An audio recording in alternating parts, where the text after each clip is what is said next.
seems our good friend, the Reverend Pilfrey Prattle, is passed out on the floor over there. But it is okay, if I happen to know the tale of which you speak, Crown Prince St. Roderick, because I was there when it happened. The Reverend is a good friend of mine, and he invited me to come with him to Savannah because I had never been. And he told me that I absolutely must see Savannah, Georgia, because the peaches there are wonderful, and it is the only place in America where peaches grow so large and so fresh and so delicious. And he was right. But before we ever got to taste peaches, we ran into trouble. When I had traveled to America from the Emerald Islands, I had little idea that I was being followed by a cultist. He seemed a normal enough man. He had a book with him he was reading out of constantly.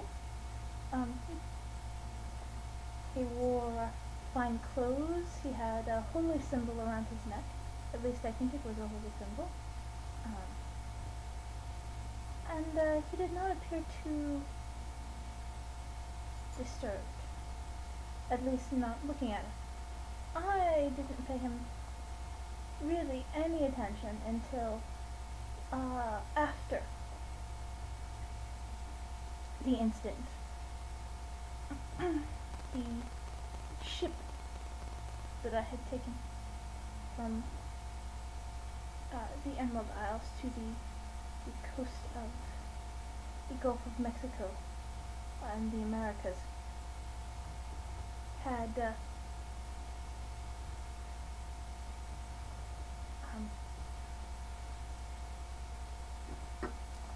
it had come under attack by a great dragon-like creature, a great worm beast.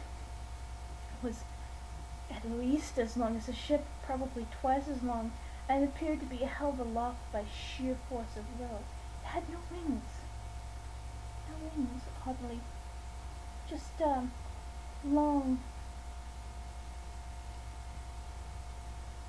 ribbon-like appendages coming off of its back. It was quite strange how it stayed aloft. And, of course, the ship was rent in two, but I can swim, fortunately. And I'm quite a good swimmer. Swimming is something that I was taught to do at a very young age, because even though it is not common for a lady to know how to swim, my father said to me, he said, "You never know when you might need to know how to swim." And he was right. I needed to know how to swim. And so I swam, and finally, when I felt I could not swim any longer, the tide, the oceans had mercy on me, and the tide pulled me onto the shore. The rest of the way I no longer had to waste my energy swimming. All I really needed to do was keep myself aloft, above water. And that worked quite well for me. Pilfrey happened to be on the beach that day with a young lady. I assume a young lady friend of his, but I cannot say for sure because I was not there, except for the end of it. And he comes up to me, and he says, Lady Erika, what happened? Why are you on the beach? You were not supposed to be here for another day. And I said to him,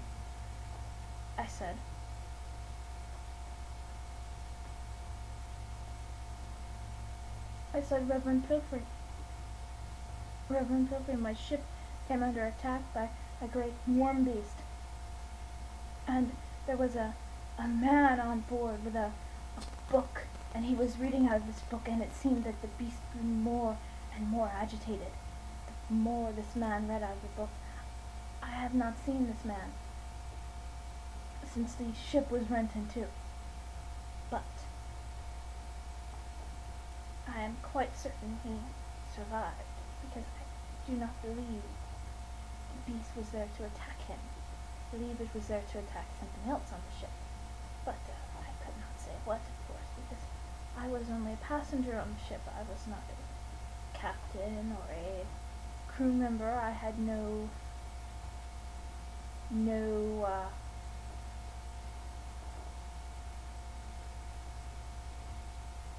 what is the word I'm looking for? I had no access, no list of the cargo and the people who were on the ship. Really, I only knew that I was on the ship and other people were on the ship, and the ship was going to the coast of the Gulf of Mexico and the United States. America.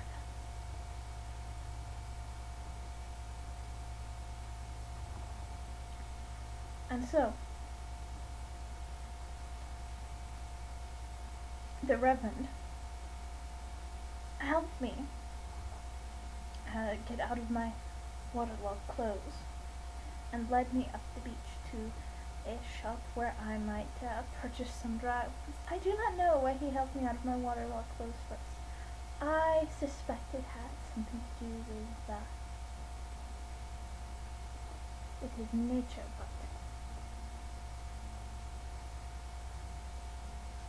but anyway,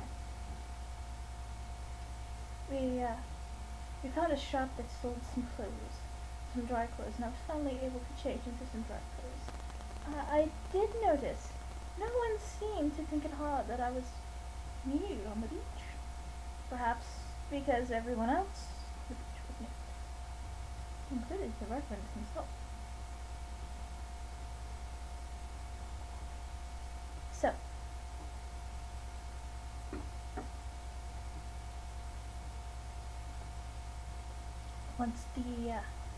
once I had purchased some dry clothes and made my way to the home of Reverend Pilfrey,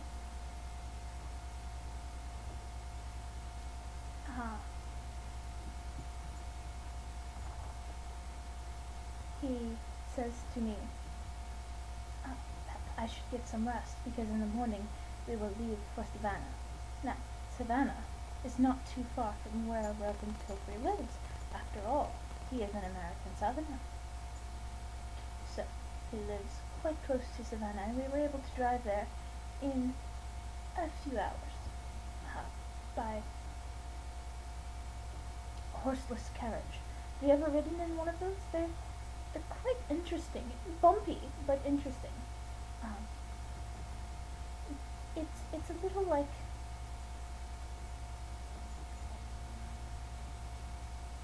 It's a little like riding in a horse-drawn carriage, except that the driver must at all times pay attention to everything else on the road, and not the horse. He actually steers the carriage where it should go. It's an entirely foreign concept to me. I'm fascinated, just absolutely fascinated by the mechanics that make these cars work. Cars is what they call them in the American South. Where I come from, my home, the Emerald Isles, we do not have horseless carriages. We do not have cars. We ride on dragons wherever we need to go. Small dragons, big dragons, enormous dragons. I have one who takes me wherever I need to go. But that is a story for a different time. So, we made it to Savannah in a horseless carriage, and things were fairly uneventful. And we stayed at a hotel. This hotel we stayed at, there were a large number of people all in similar dress. They all wore dark suits and dark ties. They all had their hair cut a certain way, and they all wore dark glasses over their eyes. And I thought it was curious. I thought it was very curious. But I discovered it was not uncommon. There is a gathering of a special group these people belong to, held once a year in Savannah, Georgia. And I thought, well, if it is an annual function, clearly they cannot be up to no good, even if they are dressed similar to the man I saw on the boat. Although I did not see any of them wearing a holy symbol, and I do not believe the men on the boat had dark glasses on. At least not all the time.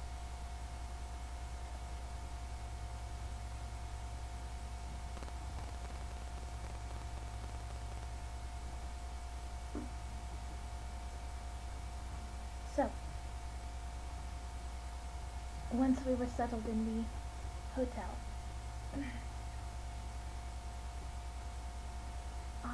in my room, wine on my lips, in my room, and the Reverend and his lady friend in theirs. I was resting quite comfortably. I had found a book in a drawer, a holy book, in a drawer on a table by the nightstand. It was not a holy book I had ever read before, and so I was quite curious to read about it, to read what was in it. And it was a fascinating book. I would like to, before I return to the Emerald Islands, I would like to find a copy to take home with me, because I think that there are some people there who would find it very, very interesting, or at least be amused by it. Now, once in the hotel, while reading this book, and I in my room, and the Reverend and his lady friend in their room, and they were making quite a racket. I was right next to their room. I could hear it. I could hear her, and him. I could hear them both making quite a bit of noise from the other side of the wall. I have no idea what they were doing. And while we were in our separate rooms, the Reverend was with his lady friend and I was with my book, I found that there were messages left for me at the front desk. And I thought that was odd, because really the only person who knew that I was staying at this hotel was the Reverend Pilfrey himself. I had not informed anyone yet in my homeland. We do not have telephones in my homeland. All correspondence is done by post. By post.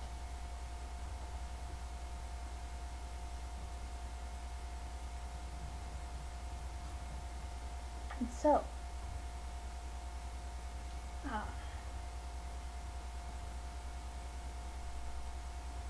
this contraption, this telephone, I have never been privy to using one before. I have seen them. I know how they are used.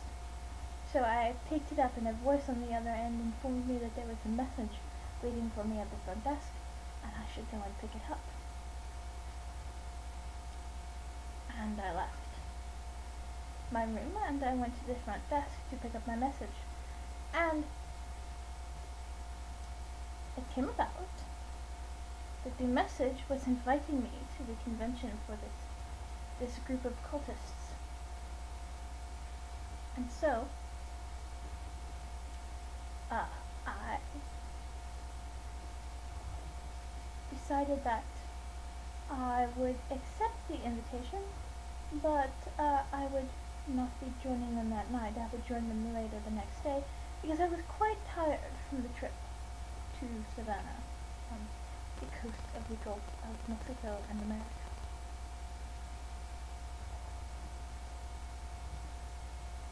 So, later that night, I invited the Reverend and his lady friend to my room for drinks, and the Reverend came. Reverend Pope came, but he did not. His lady friend did not come. She elected to do something else. I believe she may have napped. And so, while she was napping, the Reverend and I, we had our drinks, and we discussed what to do about this invitation, because I told him the incident on the boat. I told him that the men at the convention were dressed just as the man who appeared to be controlling the great worm beast that went my ship in two had been wearing, that they were dressed in a similar manner to that man. And I said, do you think that they are inviting me to their convention to get rid of me? And he said, well, Lady Erika Primrose Griffonslayer, I do not know, but you are Slayer of Griffins, and you are Whisperer to the Royal House. So, I advise you, go, see what they want, and if you are in trouble, you do not have to worry, because I will be there, as well, with my bassoon in hand. And you see, this bassoon, it was quite a wonderful, wonderful bassoon. We made them on the Emerald Islands, you know, and we take great, great care in crafting them. We make them by hand, and we tune them by hand, and the ones that sound bad, we throw into a pile, and we burn them because they sound bad.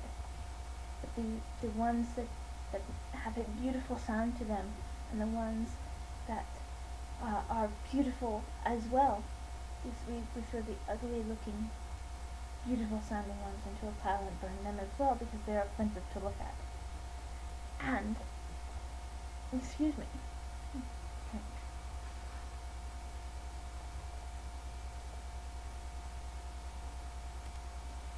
and then, oh my, that is quite strong. Yeah, have another.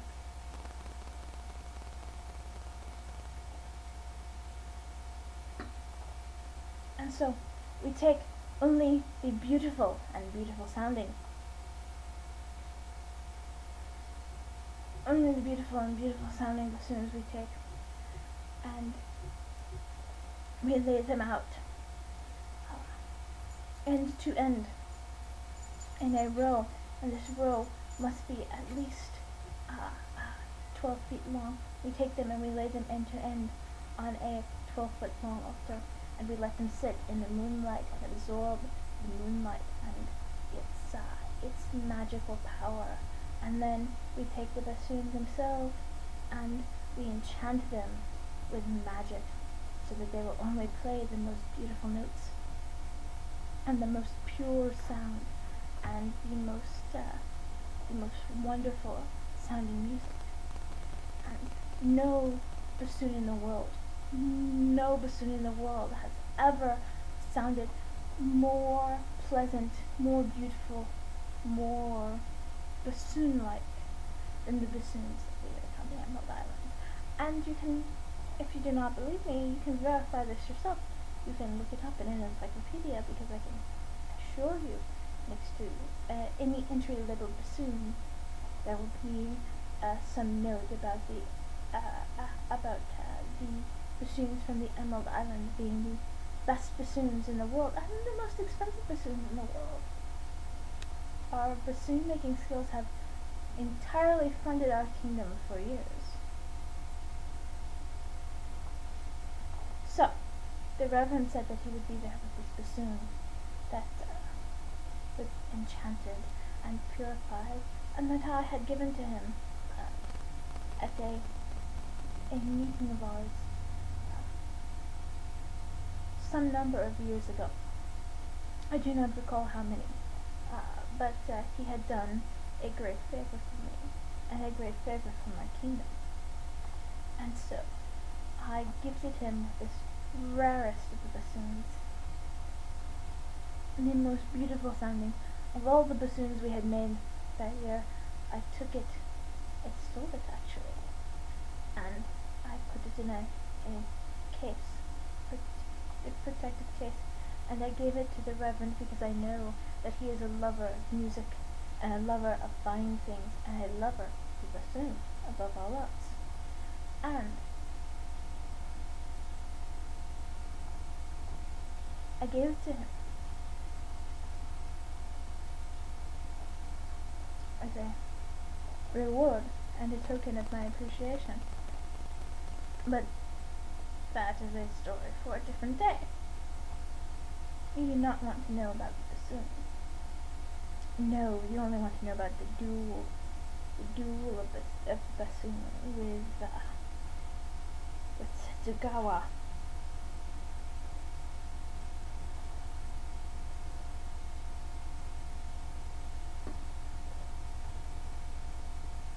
So, came to be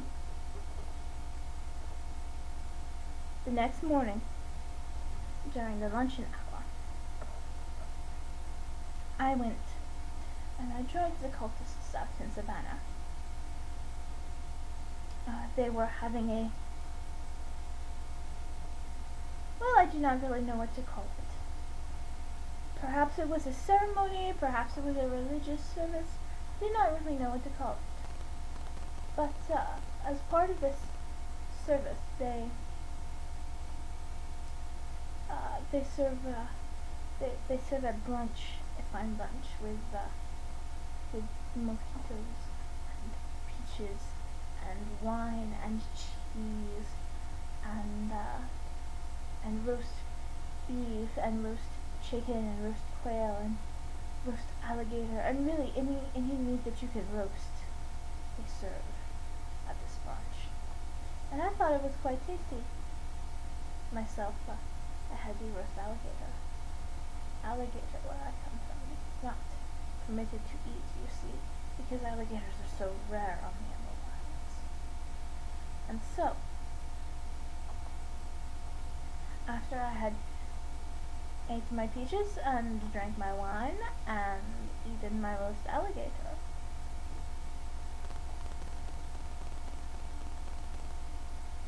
the cultists, they pulled me aside and they said,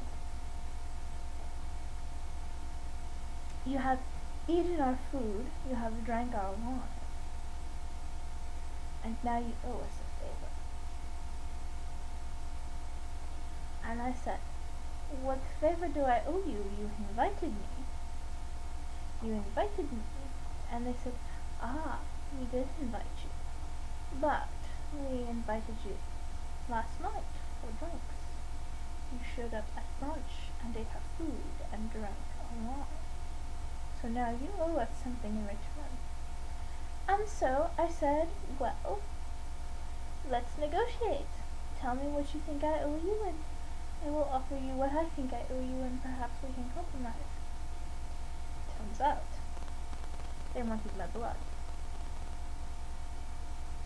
I did not understand at first why they wanted my blood, but they were the cultists of Setsugawa, this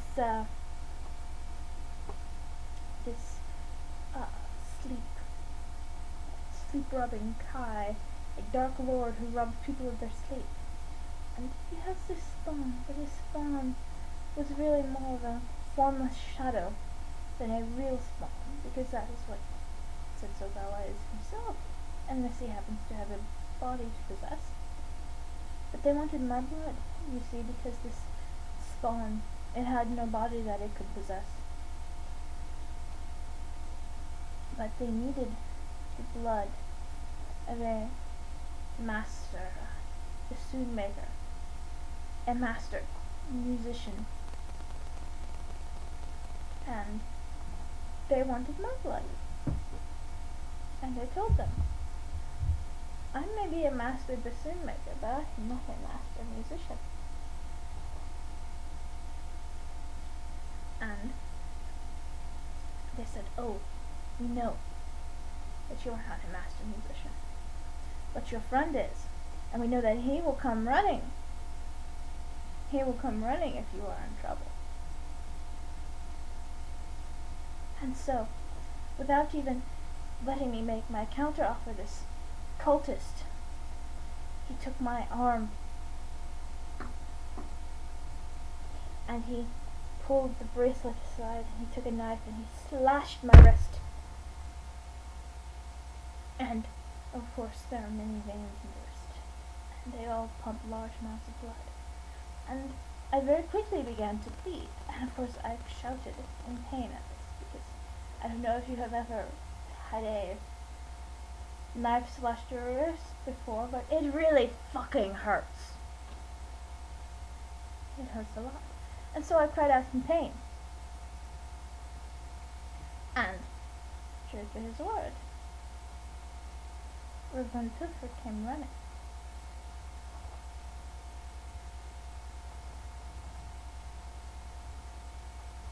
He came running with his bassoon in hand,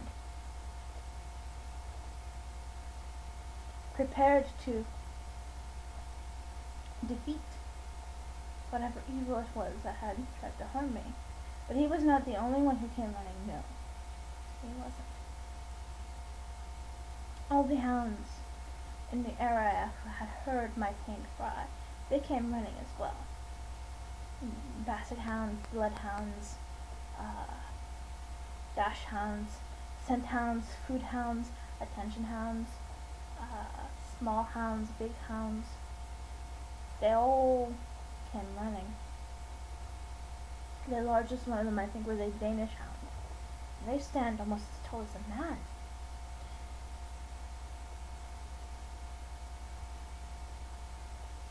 These hounds, they came running, and they smelled the food, and they overran the cultists and knocked them down, and ate what was left of the food, and then full bellies. And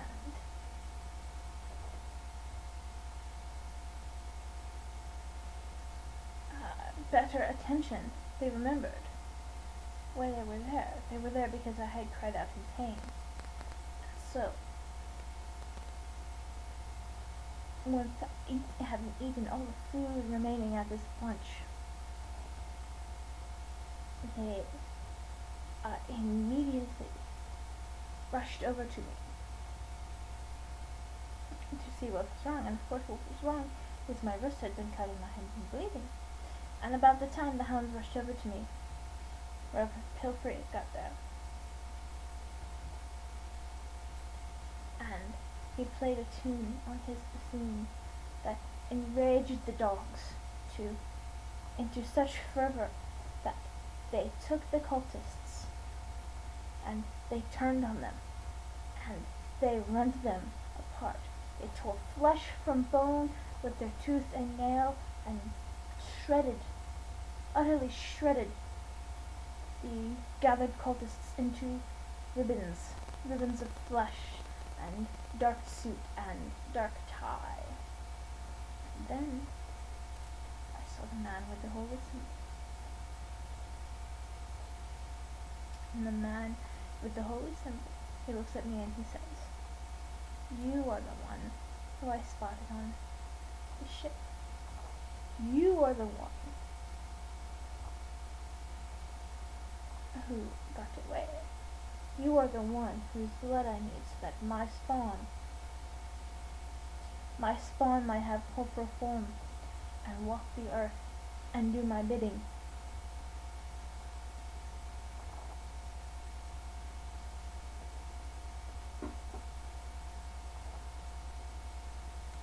And I said to him that was utterly outrageous,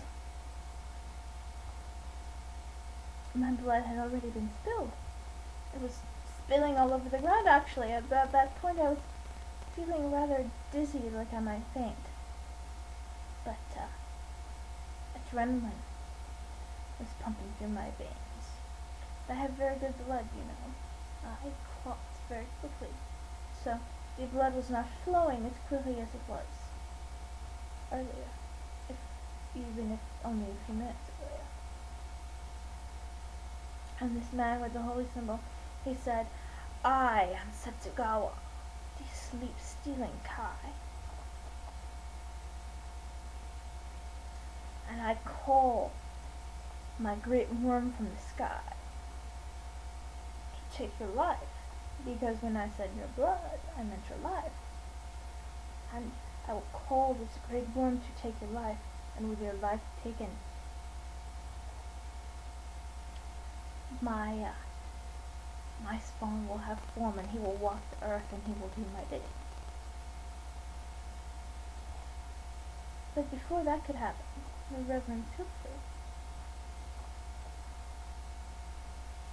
stepped up, bassoon in hand, and clocked Setsugawa over the head with the bassoon. And he said to Setsugawa, "You are an idiot!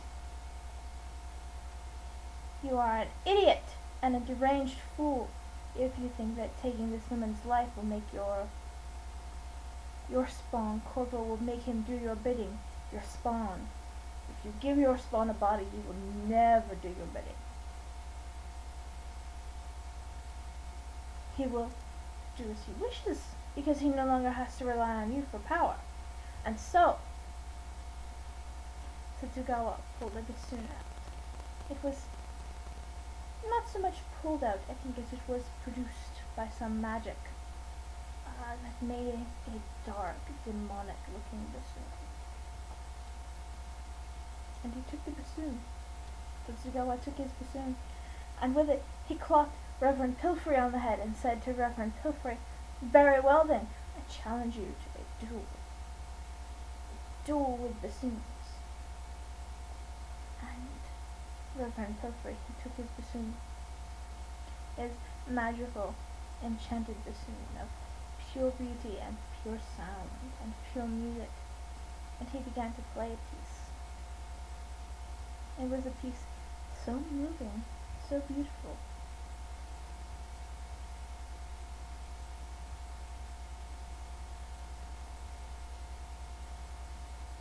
that it made Setsugawa fall to his knees and weep. And while Setsugawa was weeping, the Reverend took from a cultist a knife. I believe it may have been a knife that was used to slash my wrist. I cannot quite recall, as by that point I was quite dizzy and quite faint indeed.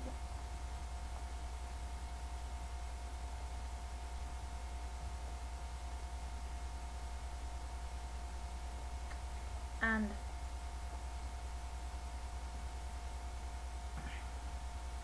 he took the knife and he put it to the throat of Setsugawa, and he slit it. And he slit it again and again until he had completely cut through the neck of the Dark Lord, and all that was left of his body that it inhabited really was to cut through the spine and the last bit of flesh. So the Reverend sawed with the knife until the spine was cut and the last bit of flesh was gone and the head was separated from the body. But it took too long to kill this body, because Setsugawa, instead of calling the worm minion, he possessed it. He possessed the worm minion, and the worm minion came down from the sky as it had over the ship, and it was looking very imposing, very angry. and it roared in anger and rage and fury. But with Reverend Pilfrey and his bassoon, he picked it up and he began to play a lullaby. It was a lullaby that I had taught him. It is a lullaby that we use to soothe our children on the Emerald Islands. We used to soothe the Emerald Island children when they cannot sleep, or when they have had bad dreams, or when they are upset or angry. We use that, and it soothes them, and it makes them go to sleep and completely forget what they were doing upon waking from the sleep. So,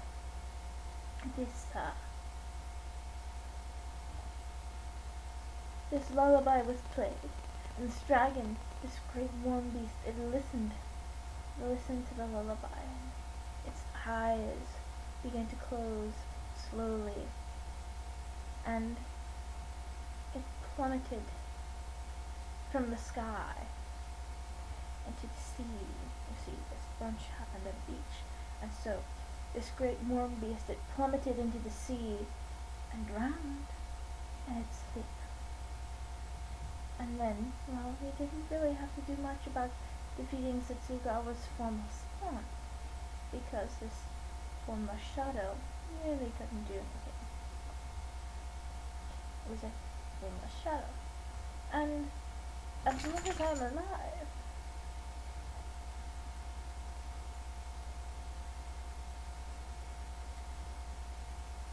nothing will happen that will allow this formless shadow to become a corporal form. And so the Reverend, the next day, we went to Savannah, and we found a church, holy symbols, and holy water, holier symbols than the holy symbols of Setsugawa, holy symbols of a holy deity, not a dark lord.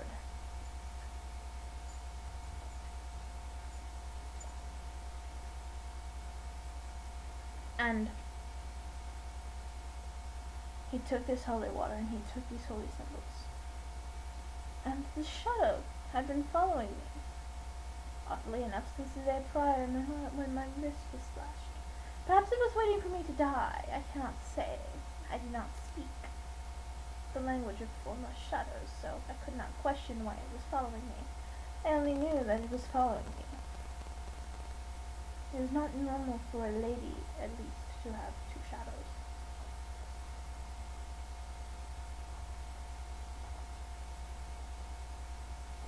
And I took the holy water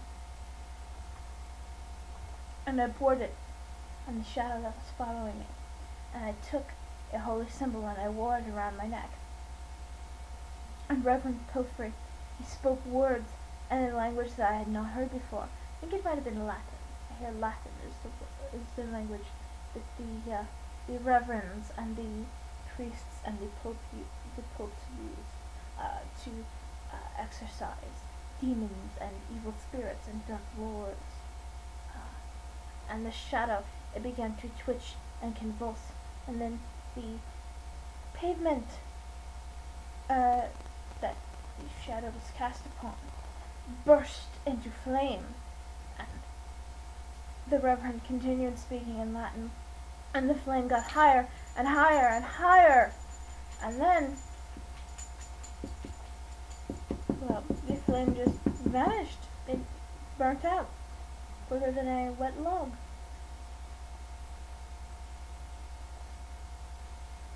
And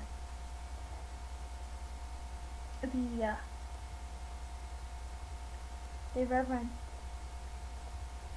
he looked at me and he said, "We must never take off that holy symbol. In the off chance that we have not defeated, that we have not killed this formless spawn of the Dark Lord, you must always wear this holy symbol." And I wore it, and it keeps this thing at bay, but this spawn of the Dark Lord at bay, but it does not really matter.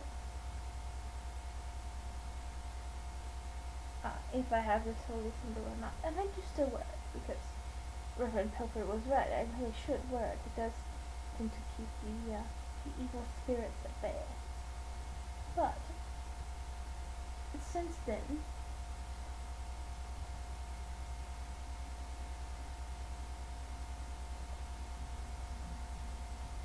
then, I have found a way to become, well, not immortal, but nearly immortal.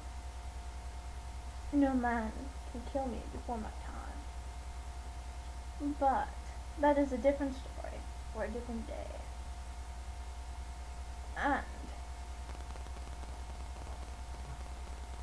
Crown Prince Froderick, I hope that answers your question to your satisfaction. If it does not, well, too bad.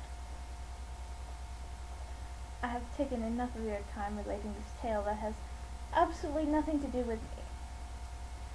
I think I should like someone to ask me a tale about one of my own adventures. But for now, in place of the Reverend Pilfery, I will ask you, Sir Grunt, flair of the Battle of Jericho, bastard out of Gilead, and unrepentant lush of the court of Oz, and adjunct and ne'er-do-well adjunct to Tsar Nicholas, I ask you to tell me the tale. Excuse me, that is the drink again. You should never drink on an empty stomach. It does strange things to your digestive system. But, Sir, just tell me.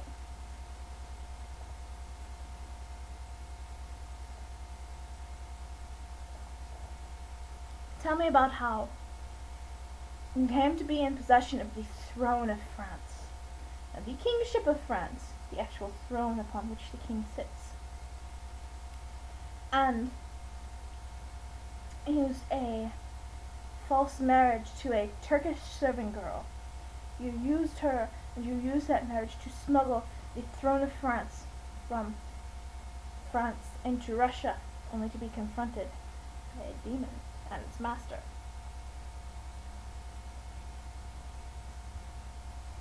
I would like to hear that tale, and I believe Reverend Pilfery would like to hear that tale as well.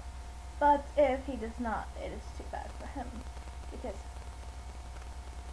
he is the one who is dumb enough to be passed out drunk on the floor, and I am the one who is conscious and filling in for him. So I get to ask the question. This is what I want to know.